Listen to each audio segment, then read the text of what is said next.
Now, eventually they go from guarding the bridges to where they start doing patrols out in the jungle and ambushes out in the jungle and direct action missions out in the jungle. And at this point, they're out in the jungle. And I'll go to the book. My platoon and I had not shaved for 3 or 4 days. Delta 6 was a bear about shaving, combat patrol or not. Just because we lived like animals didn't mean we had to look like them, was his way of thinking. Throwing my fatigue jacket across a bush, I grabbed my shaving gear and told Spag and Vicenor to accompany me. We would guard each other as we shaved. So the company commander's coming out, and they're unshaven, and they're like, okay, we got to shave real quick. But again, you can see that Captain Sells has a real influence, and you can see that discipline, it carries over. And when you let it slacken, but then you go visit your troops and they have to get back in line, it brings them back to humanity. It reminds them that because think about it, that shaving is something you do in the military every single day. So when all of a sudden you're out in the field, you start losing that. You start slipping away from that, and other things start slipping away as well. They get into some firefights out there, and at one point he gets wounded, and I'm going to the book. After Holmes had finished bandaging my arm, I put on my fatigue jacket and lit a cigarette. I felt good. I'd only been in country a few months, and I had my second Purple Heart. The first one had been from a wound received in October. To top it off, I had been wounded twice in one day, shot in the ear in the morning and hit with a grenade shrapnel in the afternoon. Luck was with me. All 3 wounds had been slight. Now, you can say luck when you get shot in the ear, and you are lucky for sure, but that's a real eye-opener, indicating that you realize how close you were to dying. And I had guys get shot in the helmet, and they didn't like it one bit, because that's real close. Someone got real close to getting you. Now, going forward more, there's a battle going on, and the company's out in the field, and they're not directly involved in the battle, so they get told, okay, we want you to go set up where we think the VC is going to run to, where we think they're going to run. You guys set up a blocking force, so that way when the VC runs into you, you ambush them and take them out. So they're kind of maneuvering to go set that up. His platoon is maneuvering to set that up, and we'll go to the book. After 15 minutes or so, we were approximately halfway down the ridge. The captain gave me a call.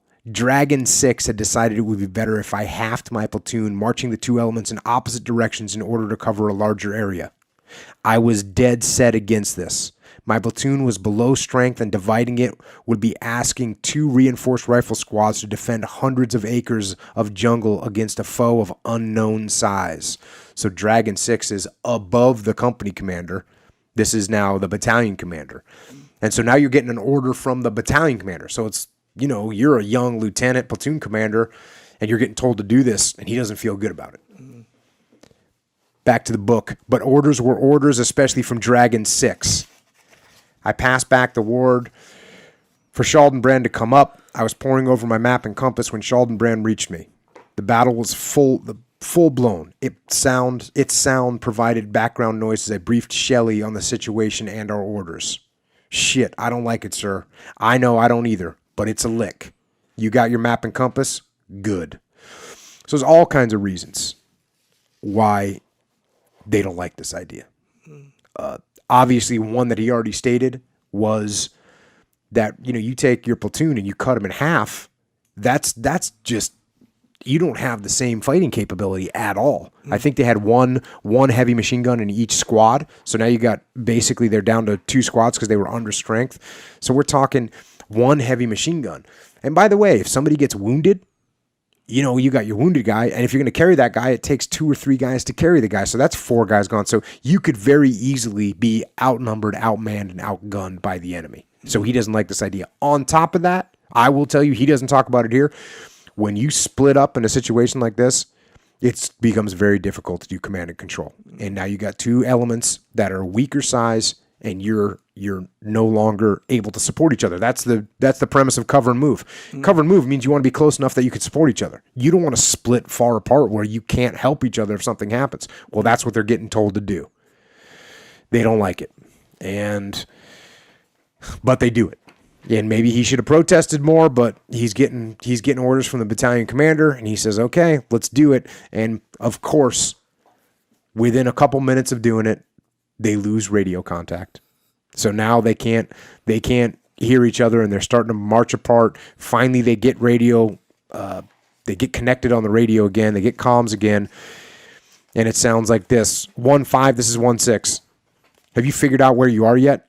This is 1-5, negative. So Shelley with his squad is lost. Doesn't know where he is. Okay.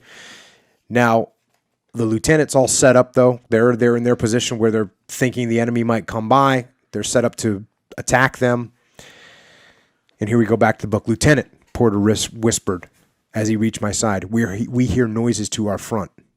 Men are moving across in front of us in the jungle. Hold on a second, Porter. 1-5, this is 1-6. The sound of the battle should be on your right if you're going in the right direction. Where are the sounds? Over. This is 1-5, negative on the right. The sounds are on the left. Over. 1-5, did you just say the sounds are on your left? I was squeezing the handset so hard my knuckles were white. Affirmative, affirmative. Jesus Christ, 1-5, I hoarsely whispered intensely into the mouthpiece. You're heading in our direction. I could hear the sounds of men moving through the jungle below us. I whispered to Porter, get back down there and tell the men to hold their fire. That may not be dinks after all. Hurry. Porter had heard the conversation with Shelley and quickly turned to carry out my order. He couldn't yell because the sounds were coming from the dink soldiers. His yell would put us in jeopardy. As Porter started toward the crew, the machine gun crew opened fire. The harshness of the gun's multiple explosions ripped across my thoughts as its sound echoed through the handset I was holding next to my ear. The sound of Americans swearing and screaming rebounded from the jungle below and from my handset. Cease fire, I screamed, cease fire, so he can actually hear his guys getting shot by his own guys. We have a blue on blue. Porter and I were running to the gun crew, both of us yelling, cease fire, cease fire, the sound of their gun blanketing the screams in front of them. Abruptly, the gun quit firing. I yelled into the jungle, Shelley, is that you? Yes, yes, stop firing, don't fire. I was answered by many voices. I stood there an instant. The horrible realization that I had fired on my own men swept over me like a wave from an ice-cold hell. The gun crew looked at me, their faces filled with shock. I ran, leaping and falling down to the brush line where my men were, asking the question, anybody hit for Christ's sake? Gallagher yelled back as I burst into a small clearing. One man, the point man. So there you go, blue on blue. Another reason why if you don't have to separate your forces, you don't. You don't separate your forces unless you have to, and when you do it with extreme caution. And I think every book we talk about blue on blue. It happens in all these books. It happens in my book. And some of these descriptions right here, I recognize those 100%. When he says the horrible realization that I'd fired on my own men swept over me like a wave from an ice cold hell. Yeah, I totally recognize that. And the fact that he says the gun crew looked at me, their faces filled with shock. When I explained to my guys in the field like that was a blue on blue, their faces were just complete shock. If you're in the military, if you're in law enforcement, be very careful when you split your forces. It just multiplies the challenges. Sometimes it is necessary, but you got to keep control over it. And now we go to where he's calling for a medevac for his wounded guy. Delta 6, this is 1-6, over. This is Delta 6, over. This is 1-6, I need a dust off for a peanut. We've run into a little action, over. This is Delta 6. What do you mean a little action? What's going on? What happened? Over. My knees felt weak and my stomach was sour. This is 1-6. We had a little difficulty with the terrain, and I ambushed 1-5. Over. What? How the fuck did you do that, 1-6? You mean you ambushed your own men? What kind of outfit are you running up there? That's the most asinine thing I've ever heard of. You get your head out of your ass, 1-6, and get that platoon straightened up. You got that. Over? This is 1-6. Affirmative. Over. 1-6. Give me your coordinates. The dust stuff's on its way. How bad is your peanuts? Over. This is 1-6. Not too bad. He'll lose a couple of toes, but everybody else is okay. Over. All right, 1-6. Settle down. Out. He was more gentle with the last transmission because I'm sure he heard my voice and showed the strain I was feeling. Whatever the reason, I welcomed the sound of his voice. Perhaps he understood better than I thought what had happened.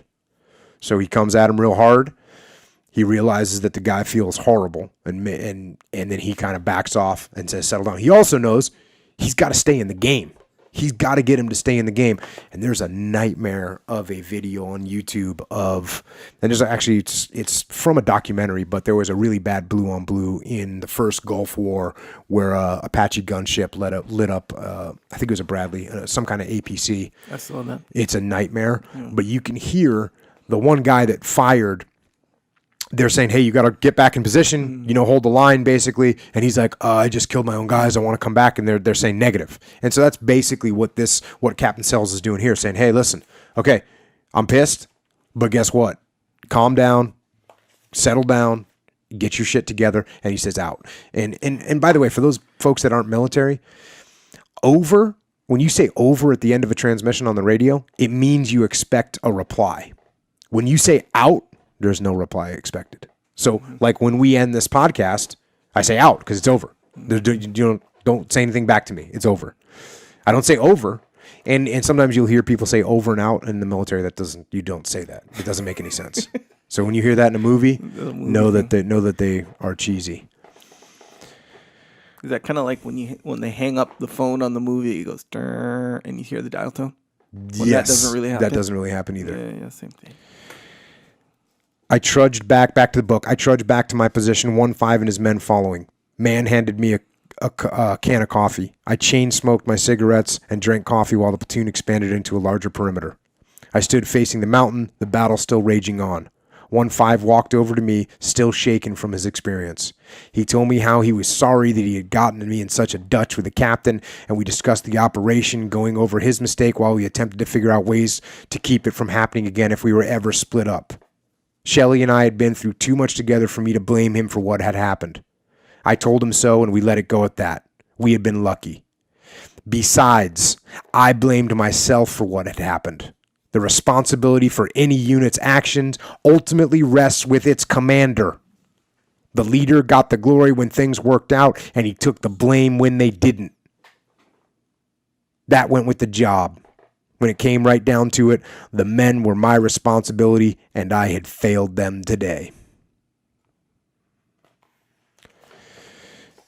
Little bit of extreme ownership. If you read the book Extreme Ownership that Leif and I wrote, the opening chapter, that's what it's about.